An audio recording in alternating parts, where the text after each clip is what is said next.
Hey everybody, it's Marvin with PID Floors. Today I'm joined by Hans Galutera, who is the founder and CEO of HGDesignWorks, and who will be joining PID as our Director of Educational Outreach. So, what inspired you to begin in design? I've always had a love for creativity and style. It's in my DNA, I think. I actually wanted to be in fashion initially when I graduated back home in Melbourne, Victoria. But then I decided just to pursue interior design because it really is so transformative in terms of how it changes people's lives and how environments can really play a role in human behavior. Where do you draw your inspiration as a designer? One of my biggest inspirations in design is actually travel. I have traveled extensively throughout the world pretty much, and I've been everywhere just because I've been fortunate to be involved in the sector that I'm in, hospitality. And that is basically cruise ships and hotel work. This is really lucky for me that I'm able to do that and be exposed to different cultures, different historical contexts. And it is fascinating for me to also draw on these experiences to inform my design. The other thing that I'm really a big passion for is Art Deco. And I try to inject a lot of these elements and principles into my design. I love the rich history of what Art Deco is all about. It is almost like you're glorifying technology, but with a nod to tradition. And you can see that so expressively in a lot of buildings in the city, for example, even historical interiors. Also a sense of timelessness and elegance that I always draw upon. Currently, I'm channeling all these influences that I draw upon with my design projects into designing a wood collection for PID flooring. It's a real opportunity. I see so many intricate patterns that actually marry so much of what Art Deco is about. What I would be inspired with in creating this collection is really looking at the patterns that they used in that period. And mostly, I think from what I recall from how we've been designing, it's a lot of walnut. There's also some mahogany maybe, and really wonderful oaks that we can draw on to inform this new collection for PID flooring. What kind of projects do you see this collection being used in? High-end residential work. We do a lot of those, especially in the city as well as internationally. I also see it because we are currently doing a hotel. Maybe a little bit expensive, but we are actually pushing it not for the rooms, but for the penthouse suites. What is the most odd, fascinating, or even hilarious experiences that's ever happened working on a project? I don't know about hilarious, but one of the oddest things I've ever worked on during the course of my career was when we worked on the very first lengthening project of a cruise ship. They cut the ship in half and they inserted a 30-meter section, which is approximately about 100 feet, 16 decks. And this was built in Turku, Finland, and assembled in Rotterdam. So it's really interesting because you see this building basically sailing across the ocean to Rotterdam to be assembled there. And it's fascinating because when you think about it, ships are built like Lego blocks. So that was really quite interesting for me. And it's also the very first lengthening project that's ever been built in the world. What continually surprises me about my work is the profound impact that design has in people's lives. And it's really interesting because innovation in design is just tremendous right now.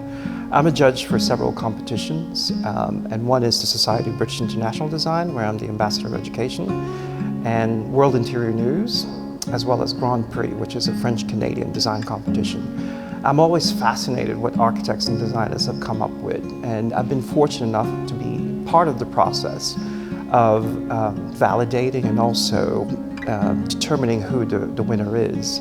So when I see the different entries, it's incredible, just the ingenuity, the thought process, and also just the creative work that goes behind each project. Everyone's just constantly pushing the boundaries of what is possible. Outside of your professional work, you are heavily involved in academia. So tell us a bit about how you got involved with that, what programs and organizations you are involved with, and why you think they're important and needed. Being involved in academia has actually changed my design perspective and the way I design with all my projects. How I got started in academia was actually getting involved with an organization called New York 11 Plus. It's an organization that is a 501c3 nonprofit, and the mission of this organization is to create awareness of what interior design is about. We're not just picking fabrics and fluffing pillows. It's very technical. It involves building codes, it involves building information technology and ergonomics. So we hold an annual exhibit every year at the Port Authority Midtown Bus Terminal. And we strategically did this location because there are thousands of people that pass through the Port Authority. And what better way to actually make people aware of what interior design is about. This organization is comprised of prestigious interior design accredited universities. These include FIT SUNY, Fashion Institute of Technology, my alma mater, New York School of Interior Design, School of Visual Arts, New York Institute of Technology, Cornell, Rochester, Syracuse, I can name them all, Parsons, and Villa Maria. So there's a lot of really good schools here that are involved. And it's an annual exhibit that really showcases all the senior thesis projects from these different schools. And you can see the level of complexity, the level of innovation in terms of design and in terms of also forward kind of spaces that you will never see.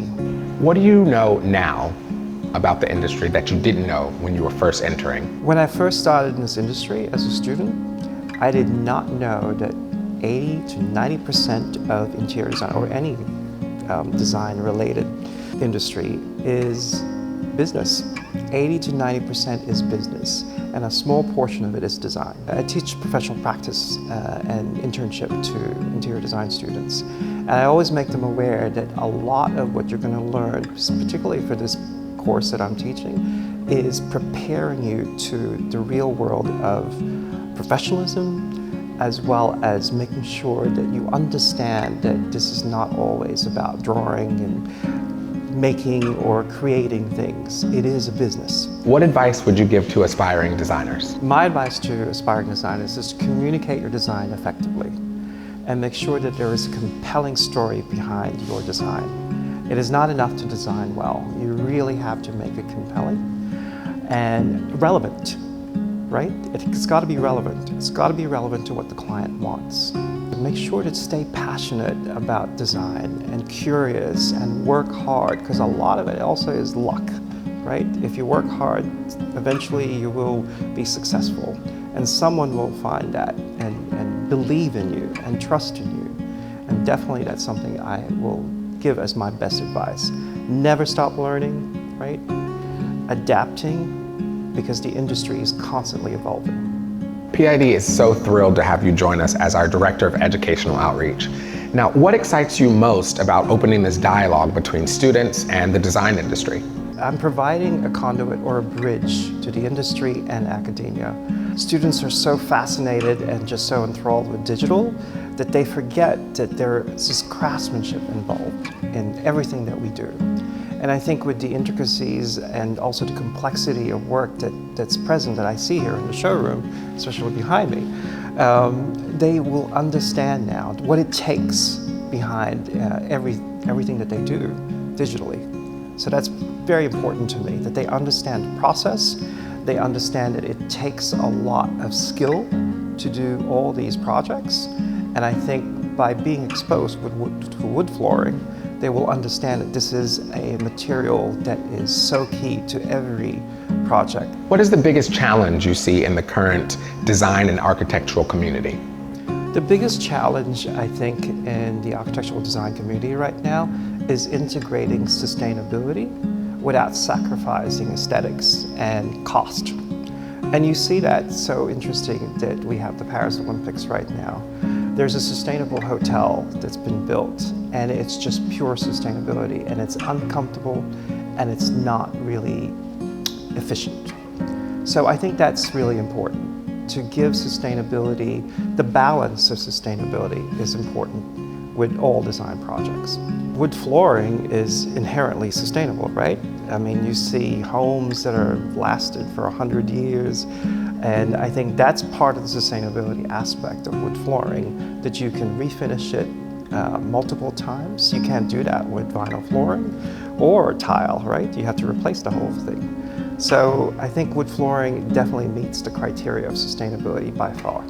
What is one thing about your day-to-day that you think would surprise people? I think what would surprise people the most is my meditation practice.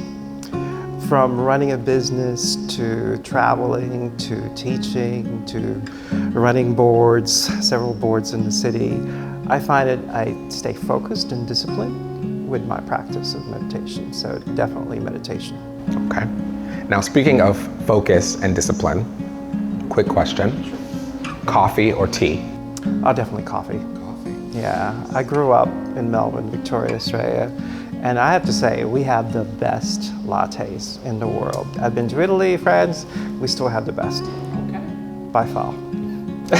Well, thank you, Hans, for joining us, and thank you all for joining us. This has been Beyond the Surface.